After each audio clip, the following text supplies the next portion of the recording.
함이 없는 큰 도를 알지 못하니 어느 때에 그윽한 진리를 깨닫겠는가. 이 함이 없는 무위의 대도를 알지 못한다면 참 어느 때 이 그윽한 진리를 깨닫겠는가.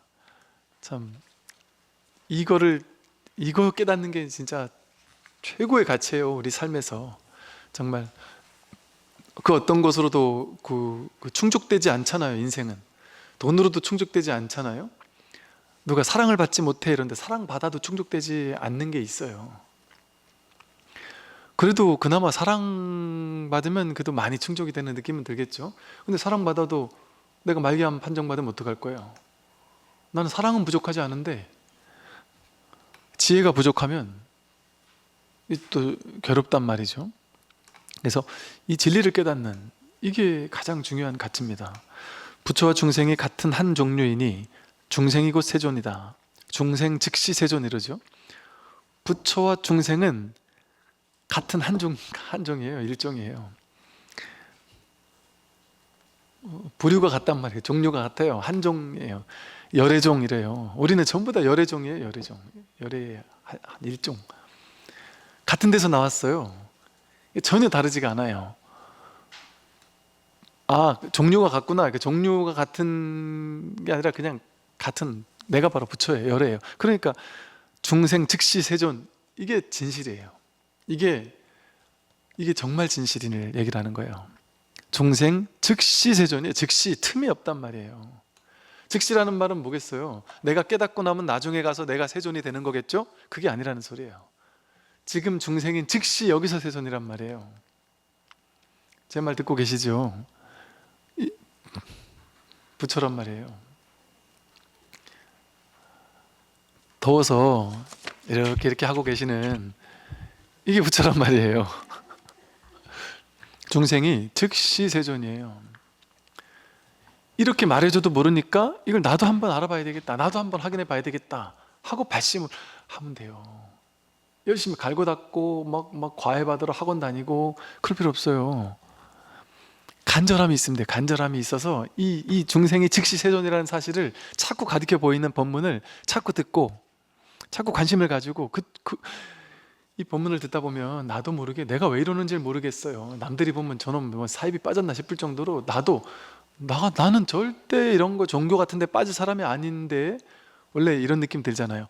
종교 같은 데 빠지는 놈들은 다 시답지 않은 놈들이야.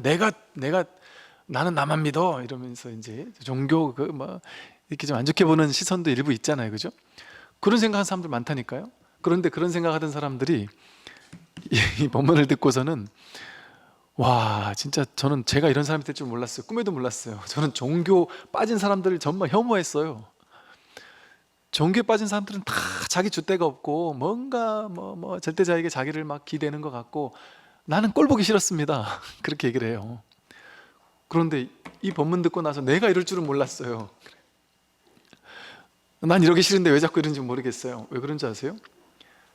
내가 누군가에게, 부처나 신에게 누군가에게 의지하는 공부가 아니기 때문에 그래요. 진짜 자기를 발견하는 공부이기 때문에 그래요.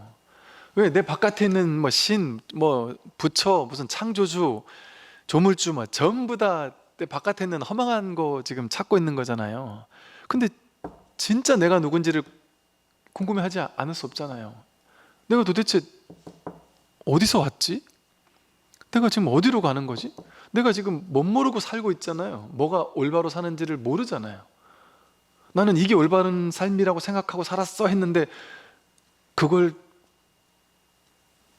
아주 막 믿으면서 살았는데, 그게 최고의 인생 가치라고 생각하며 살았는데 나이 40, 50대 가지고 60대 가지고 그게 무너지는 체험을 하는 사람도 있어요. 나는 정직하게 정말 사는 게 최고라고 생각하는 가치를 가지고 막 정직하게 살면 세상이 알아줄 거야, 다 알아줄 거야, 이런 마음 가지고 막 열심히 살았던 사람들이 있단 말이에요. 근데 세상이 정직하게 산다고 알아주지 않는 이 분별의 세계는 그런다고 알아주지 않을 수도 있어요. 근데 진리는 알아주니까 걱정 안 해도 돼요. 진리는 알아주는데 이 분별의 세계는 안 알아줘요. 분별의 세계에서는 오히려 거룩한 부처님을 욕하고 시비 걸고 목련존자를 죽이는 이런 사람들도 있단 말이에요. 현실에서는 그럴 수도 있어요. 그러니까 그거에 뭐 괴로워할 필요는 없습니다. 그거 그냥 감안하고 살아야 돼요, 현실은. 그래서 이 분별의 세계가 아니라 이 무분별지, 진짜 삶의 지혜가 뭔지, 내가 어떻게 살아야 될지도 모르는데 어떻게 사는 게 정말 올바른 삶이지? 어떻게 사는 게 정말 지혜로운 삶이지? 죽고 나면 난 어디로 가는 거지? 내가 이렇게 사는 게 맞게 사는 건가? 이거 궁금하지 않느냔 말이죠. 이게 궁금하지 않을 수가 없어요. 이건 종교랑 상관없는 얘기예요. 자기의 본질을 관심 가지고 살 것이냐, 아니면 분별이 이끄는 대로 그냥 망상만 부리면서 욕망이 이끄는 대로, 분별이 이끄는 대로, 어리석음이 이끄는 대로, 탐진치 삼독이 이끄는 대로만 그냥 이렇게 갈 거냐, 아니면 잠시 멈추고 내가 지금 어디로 가고 있지? 난 왜 이렇게 욕심을 부리고 있을까? 이 자기를 한번 돌이켜보려고 마음을 내는 사람, 그런 사람들이 이 공부에 관심을 가진단 말이죠.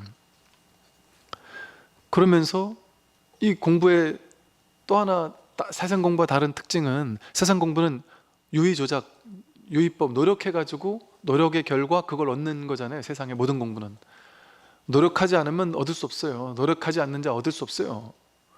그게 인과적으로 맞는 말이잖아요, 그죠? 인과적으로 그게 올바른 것 같잖아요, 그죠? 그런데 이 법은 본래 누구나 다 갖추고 있기 때문에, 중생 즉시 세존이기 때문에 이거는 열심히 갈고 닦아서 얻어야만 되는 게 아니에요. 그래서요, 이 불교 깨달음에서만 신기한 일이 일어납니다. 우리 분별의 구조, 인과적인 생각을 가지고는 도저히 이해 안 되는 일이 일어나요.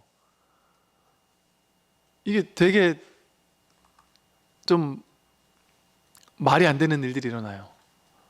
어떤 일이 일어나느냐, 세상에서는 공부 열심히 하는 사람이 공부를 잘해요. 오래도록 공부한 사람이 공부를 잘해요. 운동 열심히 한 사람이 근육이 좋아져요. 인과가 분명해요. 그런데 이 공부는 인과와 상관없는 일들이 일어나요. 여기서만, 딱 신기하게 이 공부처에서만 신기한 일이 일어나요. 인과대로 수행 열심히 한 사람은 깨닫는다, 이런 일이 일어나려면 우리는 한참 멀었고, 저 선방 30년, 40년, 50년 다닌 분들은 먼저 깨달았어야 되죠, 그죠? 그런데 신기하게 이 공부처에서는 어떤 일이 일어나냐면, 선방에 50년 죽도록 앉아가지고 눕지 않고 결과부자 하면서 눕지 않고 정진한 사람이 못 깨달았어요. 그런데 평생 불교 관심도 없다가 한 1년 법문만 들었을 뿐인데 그냥 이렇게 깨어나는 사람도 있어요. 그런데 법문 들었던 건 그것도 그나마 또 노력한 거예요. 어떤 사람은 요즘에 그런 사람이 많아졌어요. 신기해요. 이게 그래서 이거는 우리가, 내가 하는 일이 아니라 그냥 우주 법계가 자기를 그냥 하는 거구나. 그냥 자기가 깨어날 때가 된 거예요. 지금 이 세상 전체가 깨어날 준비가 되어 있다, 이런 망상을 부려봐요. 왜 그러냐면 아무 노력하지 않는 사람들이 너무 쉽게 깨어나가지고 와서 얘기를 하는데 제가 믿을 수가 없어요. 처음에는 어떻게 이런 일이 있을 수 있지 싶을 정도로 정말 신기한 일들이 많아요. 뭐 이제 전통적인 신기한 일은 그런 거죠. 한 3년, 5년, 10년을 우울증, 공황장애, 막 그냥 정신병적인 요소, 정신병 같은 걸로 고생하던 사람들이 죽을 것 같은 괴로움 속에서 물로 깨어나는 사람들이 있어요. 억울하잖아요. 나는 멀쩡한데 저 사람 나보다 못한 사람인 줄 알았는데 그 사람이 먼저 깨닫는다니까요. 괴로움에서 너무너무 괴로워가지고 발버둥 쳤을 뿐인데 이렇게 살아야 되나? 난 이렇게 못 살겠다. 그러다 문득 깨어나는 거예요. 그런 사람이 있는가 하면 정신병까지 안 가도 괜찮아요. 뭔가 막 힘든 일을 겪었을 때 뭔가 어떤 상황 속에서 탁 물로 깨어나는 사람도 있고, 이게 그냥 인연이 돼서 깨어나는 사람도 있는 것 같아요, 보면. 그러니까 참 신기해요.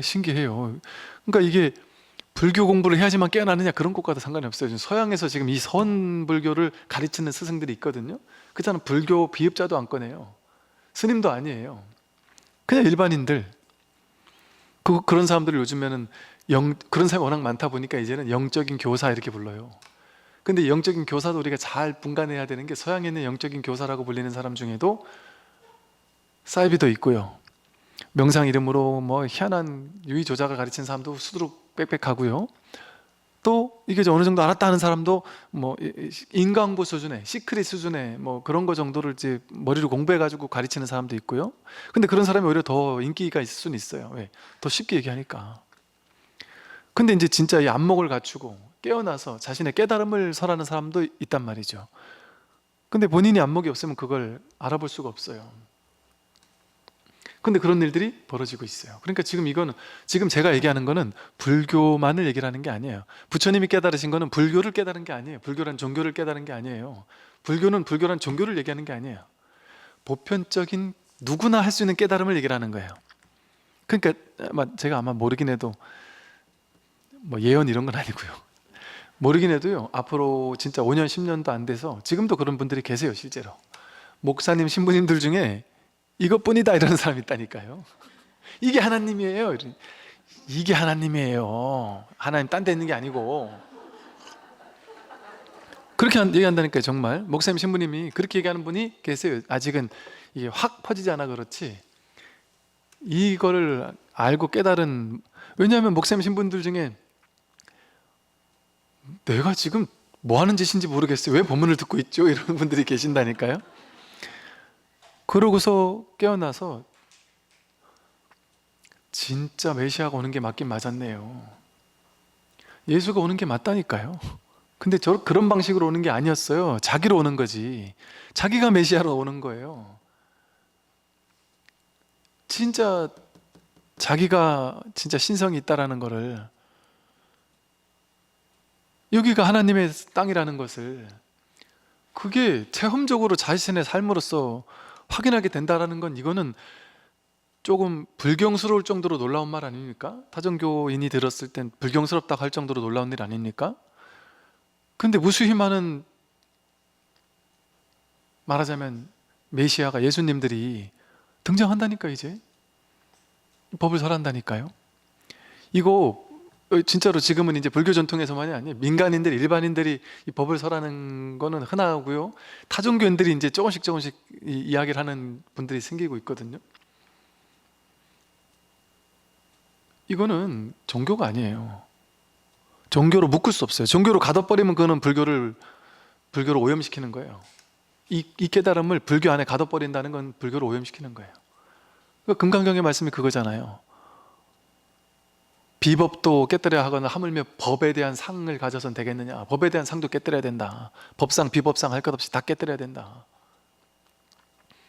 그러니까 이거는 제가 지금 종교를 얘기하는 게 아니에요. 이거는 거추장스러운 하나의 형식일 뿐이지, 나아가서는 인류의 미래를 얘기하고 있는 거예요. 인류의 정신, 문화, 문명의 미래가 어떻게 나아가야 되는지, 이렇게밖에 갈 수가 없어요. 이게 전부니까, 이게 우리의 본질이니까. 이거에 눈 뜨는 게 시대적 과제예요. 뭐 시대적 과제일 것도 없어요. 그러고 있어요. 지금 이미 깨어남의 시대로 돌입해서. 그렇기 때문에 여러분 옛날에 그런 말 들어보셨나 몰라요. 기도가 어디 가면 잘 돼요? 기도처에 가면 잘 된다 그러잖아요. 기도빨 잘 받는 절 어디냐 이래가지고 봉정암 찾아가고 뭐 무슨 저 대구에 갓바위 찾아가고 뭐 막 이러잖아요. 그런 얘기가 왜 나왔느냐면, 많은 사람들이 모여가지고 한마음 한뜻이 되어가지고 막 같은 목소리로 연부를 막 하는 게 1시간 2시간 하잖아요. 제가 해봐도 그래. 한 2~3명 데려다 놓고, 옛날에 수련대 몇 사람 데려놓고 시킬 때 하고, 이게 막 50명 100명 넘을 때 시킬 때 하고 에너지가 다르고 힘이 달라요. 체험이 막 달라요. 이게 연불 수행을 시켜도요, 한 100명 200명 데려다 놓고 연불을 막, 그 법당에 떠나가라고 연불을 막 고성 연불을 시키잖아요. 1시간 반 지나고 나면 사람들이 막 마음 나누기를 해보면 온갖 희한한 체험 다 해요. 여러분 한 1년 6개월 공부해야지만 할 법한 희한한 체험들을 그 150명 중에 한 100명 넘게 다 체험을 해요. 희한하겠지. 그런데 그걸 한 3박 4일 4박 5일 하잖아요. 그러면 놀라운 체험들을 다 한다니까요. 그러니까 체험이 뭐 대단할 게 없어요. 왜 그럴까요? 그 마음이 모여서 그래. 마음이 모이면 그게 이제 공명을 한단 말이에요. 마음과 마음이 공명을 해서, 그 공명하는 그 에너지, 그 힘을 받으니까 그냥 저절로 따라가는 거예요. 그게 승가의 힘이에요. 부처님께서 훈습하는 공부라고 한 말이 그거예요. 좋은 도반들 사이에 있으면 내가 공부하지 않아도 저절로 훈습이 되는 거예요. 저절로 공부가 되는 거예요. 그래서 부처님이 이 좋은 승가, 좋은 도반, 좋은 스승 주변에 그냥 곁에 있기만 해도 깨달음의 반을 성취하는 게 아니라 깨달음의 전부를 성취하는 것이다 이랬단 말이에요. 그냥 이건 훈습하는 공부니까. 그러니까 특별히 할 필요가 없어요. 그냥 좋은 분위기, 좋은 어떤 공부처, 그런 거에 내가 그냥 이렇게 젖어들기만 해도 그냥 저절로 공부된단 말이죠. 그러면 이 힘을 받는 거예요. 어떤 힘을 받겠어요? 도반들의 힘, 이 공동체의 힘, 승가의 힘, 이 공부처의 힘이에요, 그게. 그러면 그게 법력이에요. 나도 모르게 내 법력 가지고는 이만큼 가기가 쉽지 않아요. 근데 이런 공부인들이 함께 모여있고 함께 공명을 하다 보면 나도 모르게 따라가는 거예요. 우리는 그렇게 돼 있어요. 원래가 정신적인 훈습이라는 것 자체가 원래 그렇게 돼 있어요. 그게 업이잖아요.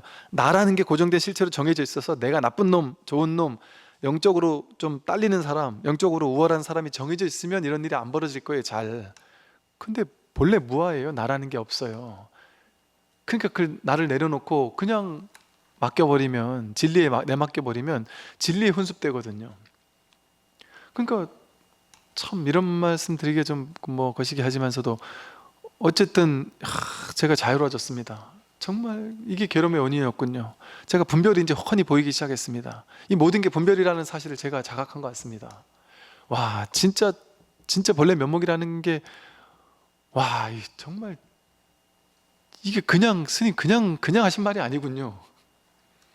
이런 사람들이 너무 많아지고 있어서, 너무 많아지고 있다니까요. 이게 물론 그러고부터 이제 공부가 시작되는 거겠지만 그런 사람들이 너무나 많아지고 있어요. 제가 이제 어느 이제 도량을 하나 이렇게 하게 돼서 부처님 한 분 조성하기로 해서 부처님 전에 이렇게 그 반야심경을 사경을 한 장씩만 1인당 해 오시면 제가 부처님 복장으로 넣어드리겠습니다. 왜냐면 많은 분들이 동참하시면 좋겠다는 생각으로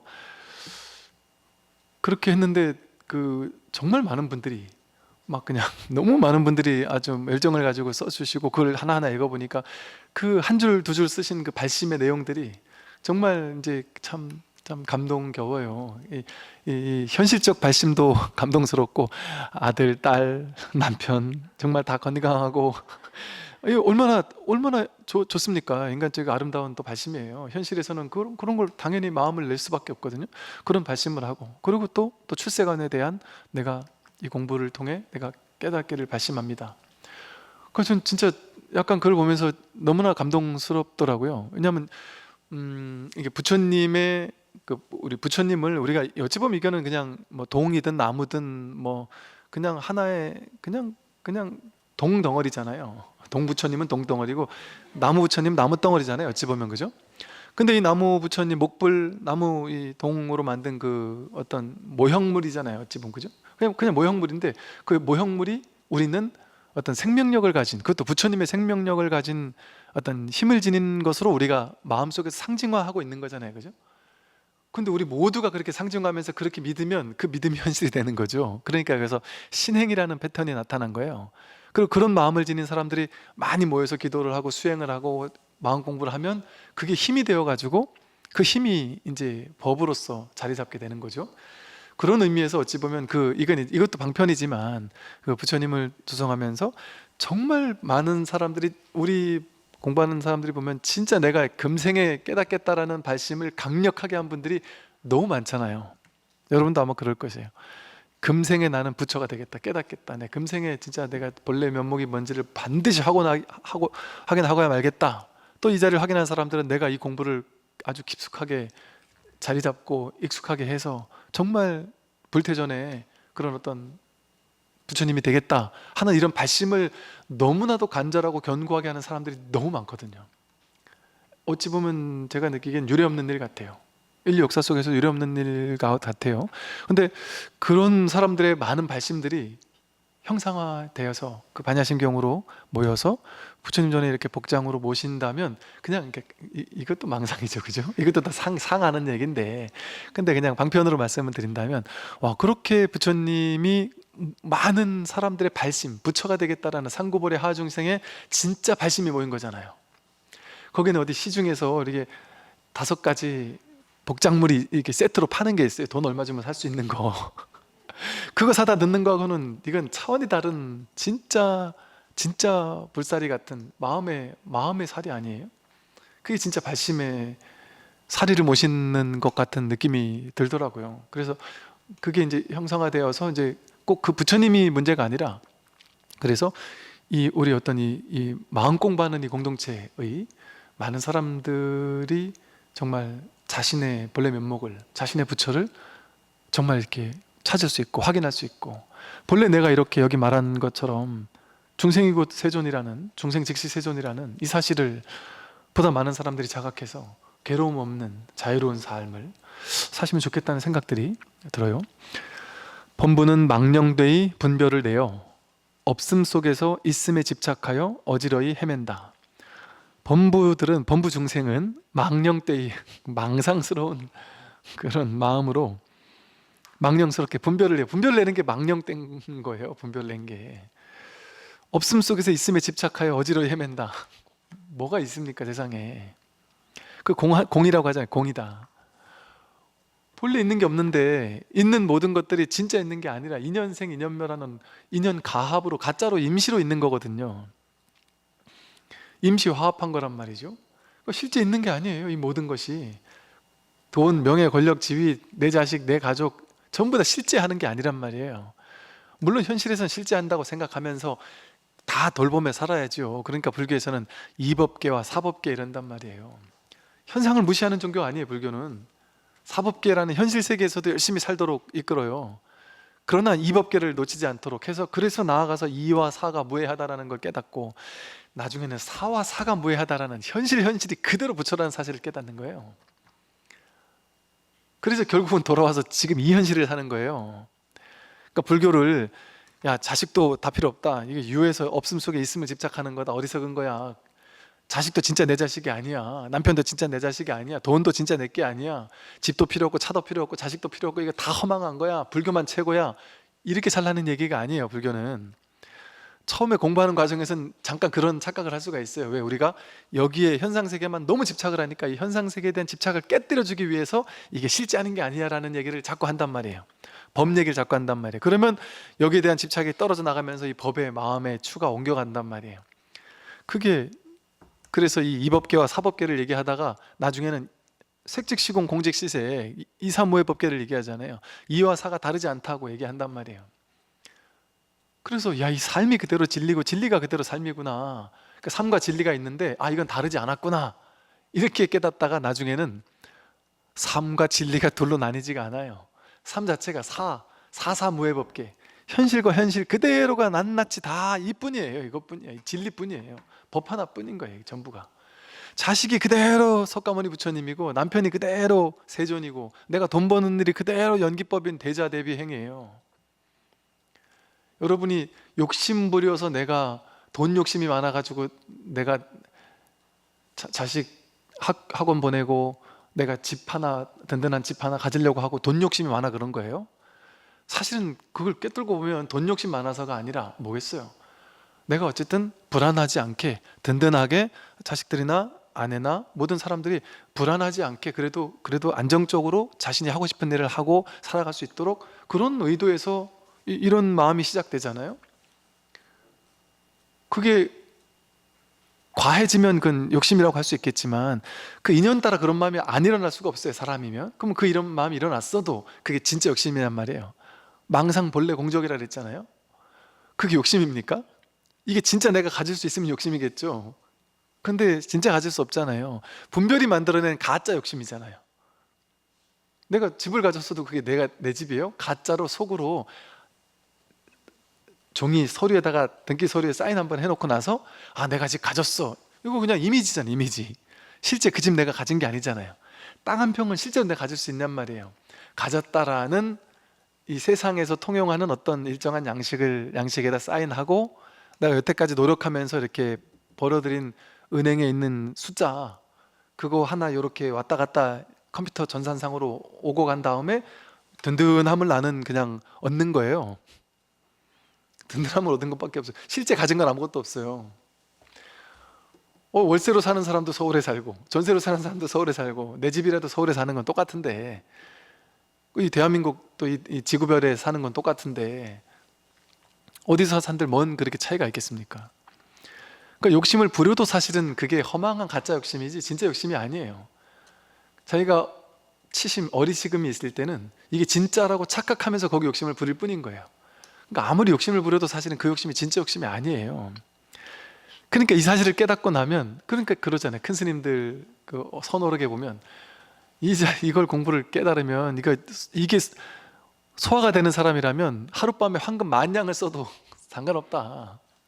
황금 10,000양을 써도 쓴 게 아니에요. 황금 10,000양을 내가 쓴들 황금 10,000양이 여기 왔다 저리로 간 거 아니에요? 인연 따라 이렇게 왔다 이렇게 간 거 아니에요? 그냥 인연 따라 오고 간 뿐이에요. 거기에요. 실제 아닌 게 아무것도 없어요. 돈을 벌어도 번 게 아니고 잃어도 잃은 게 아니에요. 그런데 이 중생은 망령되게 분별을 내서 없음 속에서 있음에 집착해서 어지러이 헤맨다. 본래 있는 게 아닌데 이 있다고 착각해가지고 거기에 집착해서 어지러이 헤매는 거예요. 한평생 죽을 때까지 헤매는 거예요. 어지러이 집착해서. 탐진치 삼독이 텅 비고 고요함을 분명히 알면 어느 곳인들 진리의 문이 아니겠는가. 탐진치 삼독이 텅 비고 고요하단 말이에요. 탐내는 게 실제가 아니에요. 그러니까 마치 그것과 비슷해요. 여러분 부루마블 게임할 때 그 종이 가짜 돈 가지고 가짜 플라스틱 가짜 빌딩을 사잖아요. 근데 그 게임하는 도중에 이게 심각해요. 야 빌딩 하나 줄래 말래 이러면 절대 안 줘요. 돈 이거 한 바퀴 돌아가지고 이거 내가 돈 버는 게 중요해요. 막 피 튀기면 게임 중에서는 막 한단 말이죠.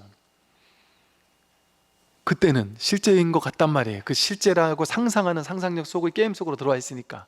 꿈속으로 들어와 있는 것처럼 망상 속으로 들어와 있는 거, 그게 진짜 망상이잖아요. 말도 안 되는 망상이잖아요.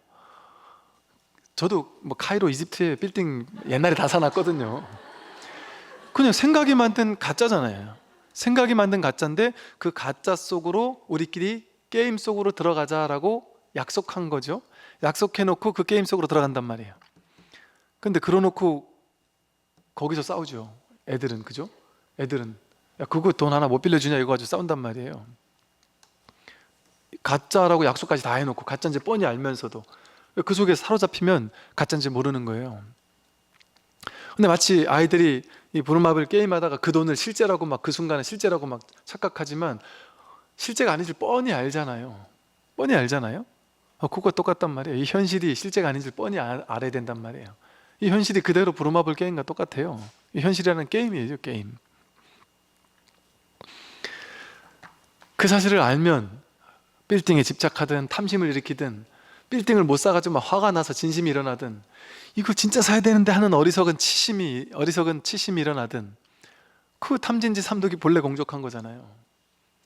탐심도 진심도 치심도 본래 공족한데 분별심이 그걸 실제라고 취하니까 실제인 것처럼 착각되는 것뿐이죠.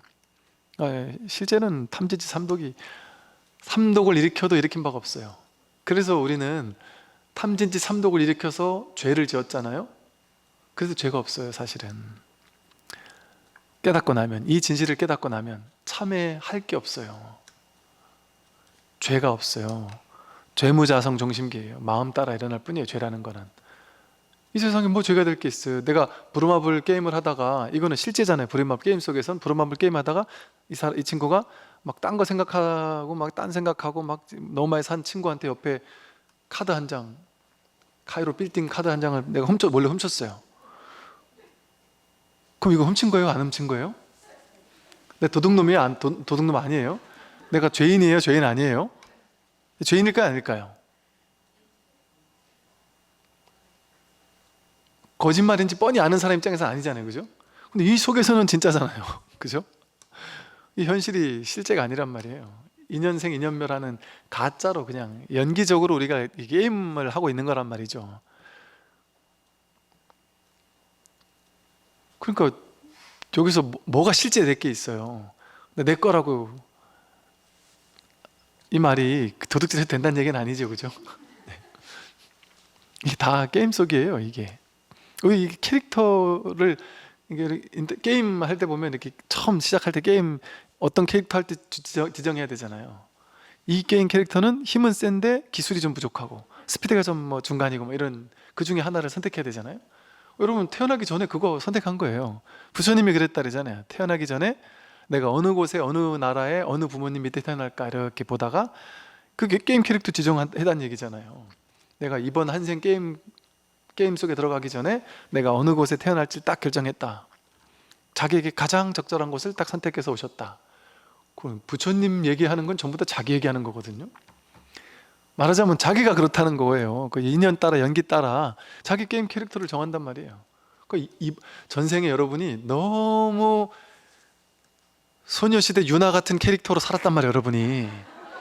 그러니까 이번 생에 이렇게 태어난 거예요. 한생 잘 나면 한생 좀 못나기도 해야죠. 농담이고, 전생에 여러분이 아주 막 못 사는 나라에 막 몸도 약하고 허약하고 막 뚱뚱하고 외모도 못났고 돈도 못 벌고 막 별 볼 일 없는 사람으로 태어났기 때문에 이번 생 이렇게 아름다운 몸에 건강한 몸에 이렇게 서울 같은 이런 잘 사는 동네에 이런 좋은 세상에 이런 세상에 아름다운 세상에 태어난 거예요. 그러니까 경전에 보면 항상 나오는 말이 뭐냐면요, 억울해 죽겠다고 하면서 수행자들이 억울해 죽겠다고 우는 장면들이 나와요. 뭐가 억울하냐?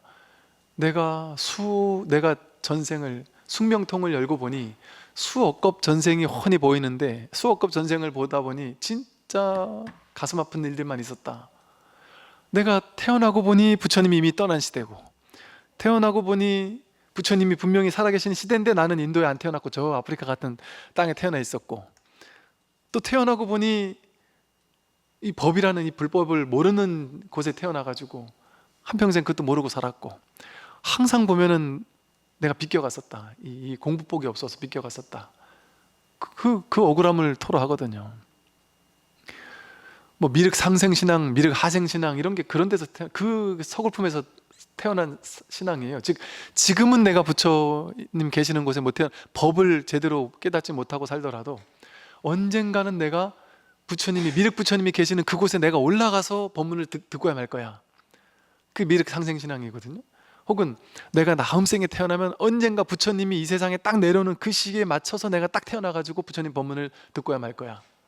그거를 평생 원을 세우니까 그 원을 세우던 게 그런 신앙으로 발전한 거예요. 근데 지금의 시대는 전 세계에 무수히 많은 공부를 깨달은 사람들이 그냥 유튜브나 인터넷이나 TV나 헬로부다 TV나 이런 걸 통해서 뭐 무수히 많은 사람들이 너무나도 막 넘친다 싶을 정도로, 이건 진짜 너무 과하게 넘친다 싶을 정도로 법문을 많이 설해 주잖아요. 이게 얼마나 큰 복인지는 뭐 여러분들 아실지 모르겠는데, 제가 20년 전에요, 20년, 25년 전에 스님들 법문을 너무 듣고 싶었는데 법문을 설해 주는 스님이 없었고요. 어쩌다 한번 법문을 듣고 싶으면 1년에 한 번, 두 번 꼴로 인근 큰 대도시에 큰 스님 초청법회 같은 걸 해요. 근데 초청법회 같은 걸 해도 진짜 큰 스님이 아니라 뭐 땡땡 하는 이런 요상한 큰 스님, 이런 뭐 약간 사이비 같은 스님도 있었거든요. 이런 분들 막 그냥 초청하기도 하고, 진짜 법문 들을 만한 곳이 없었고요. 제가 대학 다닐 때 그 불교에 대해서 너무 궁금한 점이 많았는데요, 이걸 시원하게 답변해 줄 사람이 한 명도 없었어요. 제가 뭐 언제쯤인지 정확히 기억은 안 나는데, 와 진짜 한 명도 없단 말이야. 너무 억울했던 기억이 나요. 그러면 우리 생각에는, 이게 제가 또 혹시나 또 어떨지 모르겠는데, 우리 생각에는 뭐 교수님이라든지 뭐 이런 분들에게 가서 딱 물어보면 시원하게 답이 나올 것 같잖아요. 그러지 않았던 걸로 저는 기억을 해요. 물론 제가 이제 안목이 없어서 그걸 못 받아들였을 수도 있고, 뭔가 이걸 시원하게 얘기해 준 사람이 없었어요. 그러니까 우리 불교 공부하는 또 친구들끼리 맨날 토의해도 뭐 다 고수준에서 있는 사람들끼리 토의해봐야 뭔 답이 나오겠어요? 그러니까 이걸 뭔가 이렇게 시원하게 답을 해준 사람이 없었어요. 그래서 큰맘 먹고 어렵게 가서 찾아가서 막 물어봐도 뭔가 이렇게 크게 시원하게 답을 해준 사람이 없었어요. 그러니까 막 더 갈증이 심했어요. 야 정말 이 부처님 가르침을 시원하게 이걸 뭔가 그냥 설해줄 사람이 없단 말이야? 이게 되게 억울하고 서운하고. 그 제가 나중에 제가 대학 때 불교 학생 회장할 때는 엄청나게 막 큰 스님 초청법회를 많이 했어요. 본문을 막 듣고 싶어서 이 스님 저 스님 막 초청해가지고 막 강의를 듣기도 하고. 그랬던 기억이 나요. 근데 진짜 초청하고 싶은 스님 초청했을 땐 사람이 안 와요. 그때 이제 막 유명했던 있어요. 그 당시 그 당시 서경산 스님도 유명했고 이게 많아요. 유명했던 분들, 이런 분들 오시면 또 사람들이 또 많이 오시고, 어쨌든 보니까 이 공부에 대해서 어쨌든 간절한 마음은 어느 시대나 있었을 거예요. 그러니까 옛날에 스님들이 출가해서 중국 같은 그런 넓은 땅덩어리에서 그 먼 길을 찾아가잖아요. 출가해서 법을 찾겠다라는 그 한 생각만으로 지금은 버스 타고 갈 수 있고 지하철 타고 갈 수 있는데도 불구하고 안 가잖아요. 근데 옛날에는 직접 걸어서 가야 되는데도 불구하고 그 험한 길을 지도도 없는 곳에서 찾아가서 법 하나를 믿겠다고 찾아갔단 말이죠. 근데 그 정도 간절함만 있으면 지금은 그냥 가만히 편안하게 집에 앉아서도 공부할 수 있고 주변 어디에 가서도 공부를 할 수 있어요. 제가 부산에 포교당을 내고 진짜 신기했던 것 중에 하나가 매주 처음 오는 사람이 한 30-40명 정도가 평균 처음 온 사람이 근데 이만하면 이제 끝날 쯤 됐잖아. 한 1년 넘었으니까 이만하면 처음 오는 사람들이 끝날 법한데 계속 처음 오는 사람들이 많더라고요. 그걸 보면서 야, 지금 이게 가까워서 뭐다 그렇지 멀어서 그렇지 진짜 어쨌든 근데 한 번은 이 공부 한 번은 직접 가서 법문도 한번 들어보고, 그렇다고 해서 그 처음 오는 30명이 나 처음 왔으니까 뭐 이런 것도 아니야. 아무 말도 안 해요. 그냥 조용히 처음 왔다가 듣고 그냥 쓱 가는 거예요. 그냥. 근데 그걸 보면서 야, 이게 간절한 사람들, 공부가 간절한 사람들이 점점 많아지고 있구나. 발심이 점점 많아지고 간절해지고 있구나. 그러면서 야, 지금의 시대는 정말 이 공부에 대한 간절함이 사무치는 사람들이 이렇게 많구나 하는 것들을 느껴요. 이게 이제 좋은 시대를 타고난 거예요. 이 덕을 볼 수 있는 시대인 거예요. 도반 덕을 볼 수 있는 시대. 이게 공명을 한단 말이에요. 그래서 이 공부하는 사람들이 많아지면 많아질수록 정말 하다못해 그러잖아요. 어떤 박사는 이게 영적인 수준을 999까지 1000까지 이렇게 1부터 이렇게 지수를 매기잖아요. 그 사람들마다 도인들마다 몇 점이다 점수를 매겨요. 그게 이제 그냥 분별로 퉁칠 수도 있겠지만 그냥 애써서 해석해 본다면 그분이 그런 얘기를 하거든요. 지금의 시대가 인류 조선시대, 고려시대, 어떤 시대 역사 속에서 그 어떤 시대보다 지금의 시대가 영적인 수준이 너무나도 올라가는 시대다. 이런 식의 얘기를 해요. 제가 그거를 믿고 신뢰하라는 얘기가 아니라 그런 얘기도 있지만 그냥 이게 걸릴 수 있는 얘기지만 그런 것처럼 지금의 시대는 정말 좀 놀라운 시대인 것 같아요. 그래서 지금의 시대에 태어난 게 우리는 진짜 놀라운 시대에 태어난 거예요. 부처님 당시에 태어났으면 절대 지금은 스님 힘드시게 뭘 그렇게 매주 일주일에 3번씩이나 법회를 하세요. 그냥 한 번만 하세요. 이제 이런단 말이에요. 역으로. 옛날 같으면 제발 좀 법문 좀 해줬으면 싶은데, 정말 법문 좀 듣고 싶은데 왜 이렇게 법문 안 제가 서초동에 있을 때만 해도 정말 하루 종일이라도 법문 좀 해주시면 안 되냐고 신도님들이 정말 많이 그랬어요. 법문을 너무 듣고 싶은데 법문해 주는 분들이 없으니까 하루 종일 법문해 달라고 이런 분들이 계셨다니까요. 그만큼 법문이 간절했던 거예요. 근데 지금은 오히려 법문이 넘쳐가지고 법문이 귀하지 않은 시대예요. 아무 때나 들을 수 있으니까 이거 귀하게 안 듣는단 말이죠. 그러니까 어찌 보면 다르게 말하면 진짜 내가 마음만 탁 공부하겠다는 마음을 내면 인류의 그 어느 시기보다 더 깨닫기가 쉬운 시대예요. 정말 놀라운 시대죠. 어떻게 이럴 수가 있을까요? 이런 시대가 우리가 살아있는 당대에 일어날 수 있을까요? 우리 20년 전에만 해도 스마트폰 없었잖아요. 인터넷 없었잖아요. 지금 히말라야에서 법문 듣는다 그러고 인도, 유럽, 온 세계 각지에서 이 법문을 들으시거든요. 그러니까 이런 일이 있다라는 게 참 놀라운 일인 것 같아요. 탐진치 삼독이 본래 텅비고 고요해요. 이걸 분명히 알면 어느 곳인들 진리의 문이 아니겠는가? 모든 곳이 진리의 문이에요. 내가 탐심을 일으키고 있는 그 순간도 거기가 진리의 문이에요. 한 생각 돌이킬 수 있으면. 뭐가 지금 이렇게 탐을 내고 있어요? 뭐가 이렇게 지금 화를 내고 있습니까? 내가 서 있는 그 자리가 진리의 순간이에요. 매 순간 진리의 문이고, 정확하게 자기가 처해 있는 그 자리가 평등하게 진리의 순간이에요. 그래도 저 사람은 복이 많아서 그런 게 없어요. 여러분 생각 그러잖아요. 어떤 분은 복이 많아서 그 큰 스님이 계시는 주변 동네에 살아서 매주 그 큰 스님을 신견하면서 법문을 매주 들으니까 정말 복이 많다 그러잖아요. 그 동네 사서 한 번, 두 번, 세 번, 10번, 20번 한 3개월, 6개월, 1년 다니다 보면 이게 이제 별 감흥이 없어요. 그래서 안 다니게 돼요, 오히려. 근데 오히려 몇 시간 떨어진 사람은 1년에 한 번, 6개월에 한 번 오니까 더 늘 간절한 마음으로 늘 그리워하면서 이걸 더 공부하게 돼요, 오히려. 그러니까 보세요, 이런 얘기가 있는 거예요. 여기 장녀분께서 살고 계셨고 여기 거룩한 스님이 살고 있었다 그러죠. 그런데 죽고 나서 창녀분은 좋은 곳에 태어나고 거룩한 스님은 지옥에 떨어졌다는 얘기가 있어요.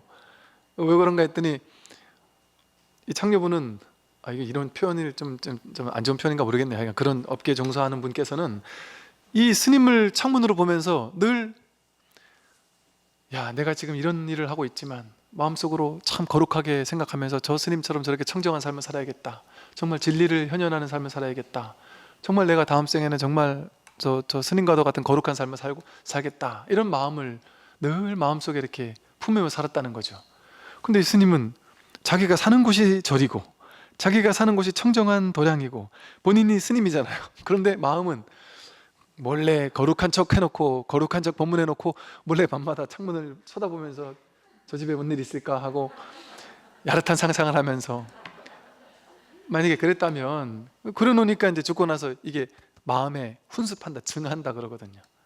마음속으로 딴 생각을, 이분은 겉으로는 그래도 마음속으로 진짜 거룩함을 마음에 이렇게 담고 산 사람과 마음속으로 삿된 걸 담은 사람은 누가 더 거룩하겠냔 말이죠. 근데 그런 불교 이야기 책에서는 이분이 오히려 더 거룩하다 이런단 말이에요. 어느 곳에 있느냐가 중요한 게 아닙니다. 어느 곳에 있어도 탐진치 삼독의 그 사이에 내가 있다 할지라도 내 발심이 더 중요한 거예요. 내가 마음을 거룩하게 발심을 하면 지옥 속에 있어도 그곳에서, 진흙 속에 있어도 진흙 속에서 연꽃이 피어나는 거죠. 그게 진짜 깨달음이죠. 그래서 항상 불교의 상징을 연꽃이라 그러잖아요. 이렇게 연꽃이 달렸잖아요. 연꽃은 진흙 속에서 핀단 말이에요, 항상. 그러니까 인간계가 이 온 우주 전체에서 인간계가 되게 독특한 별이라 그러죠. 왜냐하면 불교 경전에만 해도 무수히 많은 삼천대천세계 천상세계가 나오잖아요. 33천에 28천에 어마어마한 천상세계가 나오잖아요. 근데 이 지구별이라는 작은 거 하나란 말이에요. 이 특이한 별이란 말이에요, 여기가. 왜 특이한 별이냐? 천상세계는 늘 편하고 좋은 것만 있으니까 깨달으려는 발심을 안 해요. 괴로움이 있어야만 발심을 하거든요. 근데 이 지구별이라는 데가 어떠냐 하면 수없이 많은 천상세계 별들에 있는 천신들 가운데 내가 진짜 깨달아야지 하고 부처가 돼야지 하고 발심한 놀라운 종자들이 있단 말이에요. 그런 종자들이 정말 자신의 그 발심을 막 강력하게 어필하면서 저를 깨달을 수 있는, 부처가 될 수 있는 땅으로 보내주십시오. 보내줄 수는 있는데 이 번호표도 많고 기다려야 되는 데다가 겨우겨우 번호표 뽑아서 겨우 갈 수 있는 순간이 오더라도 너가 진짜 갈 수 있을까? 그곳은 부처가 될 수 있는 기회의 땅이긴 하지만 동시에 부처가 될 수 있는 땅이지만 동시에 생로병사라는 괴로움이라는 망상이 연기되는 곳이다, 일어나는 곳이다. 그래서 지구별이라는 곳에 가면 괴로울 수밖에 없다. 몸도 아프고 교통사고 날 수 있고 막 부모님한테 혼날 수도 있고 회사 가서도 막 힘들고 평생 돈 벌어야 되고 자식 뒷바라지하면 힘들고 막 괴로운 일들이 한두 가지가 아니다. 이 천상세계의 화려한 행복한 삶과는 차원이 다른 괴로운 곳이다. 그런데도 갈 수 있겠냐? 제가 원하는 데가 바로 그곳입니다. 그래서 한 1000만 년 번호표 뽑고 기다리다가 당첨돼 가지고 딱 가는데, 기왕 한번 어렵게 당첨돼서 갈 거, 요만한 짜잘한 괴로움 가지고 오면 발심을 안 할 거 아니에요. 늘 승승장구하는 사람은 발심할 수 있겠어요? 내가 이 괴로움 없애고 내가 진정한 행복을 찾아야지, 이런 생각 안 하잖아요. 돈 많이 버는 사람은 평생 돈 하면서 돈의 노예가 돼서 살다가 죽잖아요. 그러면 헛산 거 아니겠어요? 이 깨달음의 세계로 보면. 왜냐면 진짜 가치를 내가 얻어야 되는 진짜 공부를 안 하고 산 거잖아요. 그러니까 현실에서 승승장구하고 잘 나가는 사람은 진짜 이 공부하는 입장에서 봤을 때는 불쌍한 사람이에요. 가난한 사람이에요. 마음이 가난한 사람이에요. 근데 우리처럼 사는 게 힘들고 돈도 잘 안 벌리고 남들은 잘 나가는데 나는 잘 나가지도 못하고 몸도 구석구석 아프고 뭐 힘들어 죽겠는 뭐 남편 아내도 막 그냥 내 마음에 안 들고 자식도 마음에 안 들고 이곳이 공부하기 최적의 장소란 말이에요. 탐진치 삼독으로 월룩진 이곳이 공부의 최적 장소란 말이죠. 탐진치 삼독이 텅 비고 고요함을 분명히 안다면 어느 곳인들 진리의 문이 아니겠는가. 내가 있는 이 자리가 진리의 문이라서 내가 지금 여기 있는 거예요.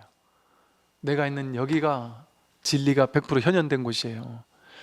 그것만 확인하면 돼요. 아, 여기가 바로 그곳이구나. 내가 그렇게 기다리던 곳이 여기고 그렇게 찾고 찾던 데가 여기예요.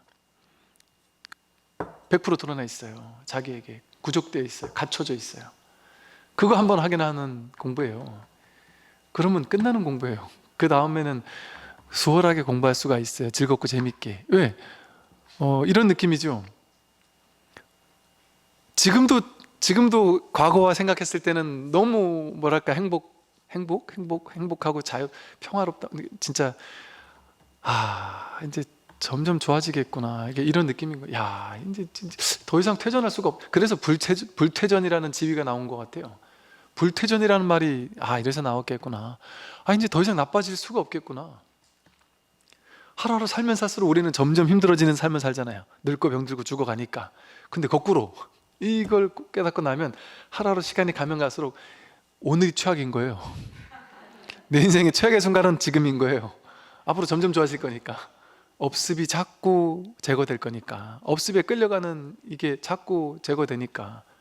그러니까 살면 된단 말이에요. 인생 사는 게 공부가 된단 말이죠. 그러니까 여러분, 이게 천국 아닙니까? 이게 극락세계 아닙니까? 그러니까 이런 공부를 하는 거라서 발심을 해서 공부를 하시면 좋겠습니다. 예, 성불하십시오.